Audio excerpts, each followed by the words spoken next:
નમસ્કાર દર્શક મિત્રો, સાવરકુંડલાની રફતારમાં આપનું સ્વાગત છે। આજરોજ પશુ ચોરી માટે પ્રખ્યાત મસડા ગેંગના સભ્યોને આજરોજ વલભીપુર પોલીસે પકડી પાડી અને અનડિટેક્ટ ગુનો ડિટેક્ટ કરવામાં સફળતા મેળવેલ છે। પ્રાપ્ત વિગત અનુસાર વલભી પોલીસ સ્ટેશનના ઇન્ચાર્જ ઇન્સ્પેક્ટર RM ભલગારિયા સાહેબ તથા વલભી પોલીસ સ્ટાફના માણસો માટે વિસ્તારમાં પેટ્રોલ દરમિયાન બાતમી રાહે હકીકત મળેલ કે વલભી પોલીસ સ્ટેશનના વિસ્તારમાંથી પશુ ચોરીના ગુનાના કામના નાસ્તા પડતા આરોપીઓ પોતાની સ્કોર્પિયો ગાડી સાથે માઢિયા રોડ તરફ વલભીપુર તરફ આવી રહ્યા છે। જે બાતમી હકીકત આધારે ITI કોલેજ પાસે કલ્યાણપુર ચોકડી ખાતે નાકાબંધી કરી વોચમાં તપાસમાં હતા। તે દરમિયાન ઉપરોક્ત બાતમી હકીકતવાળી સ્કોર્પિયો ગાડી આવતા તેને રોકી તેમાં બેઠા ઇસમને યુક્તિ પ્રયુક્તિથી પૂછપરછ કરતા ગુનાની કબૂલાત આપી આ તમામ આરોપીઓને પકડી પાડ્યું તેની વિરુદ્ધ ધોરણસરની કાર્યવાહી હાથ ધરવામાં આવેલ છે।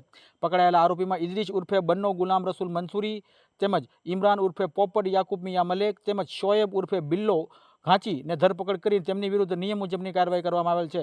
જ્યારે ખોજા શેખ રહે જુહાપુર અમદાવાદવાળાને પકડવાનો બાકી હોય। આ સમગ્ર કામગીરીમાં વલભી પોલીસ સ્ટેશનના police inspector Shri MR Bhalgariya સાહેબ તથા police head constable Digvijaysinh Surubha Gohil, police constable Yuvrajsinh Vikramsinh તથા police constable Ashokbhai Jorasangbhai, police constable Deepakbhai Govindbhai તથા પોલીસ કોન્સ્ટેબલ જયપાલસિંહ ભૂપતસિંહ તથા પોલીસ કોન્સ્ટેબલ યુવરાજસિંહ બેસુભા તથા driver head constable Mayursinh Hathubha દ્વારા આ સમગ્ર કામગીરી કરવામાં આવેલ છે। Bureau report, Savarkundla Raftar, Sattar Metar, Sihor.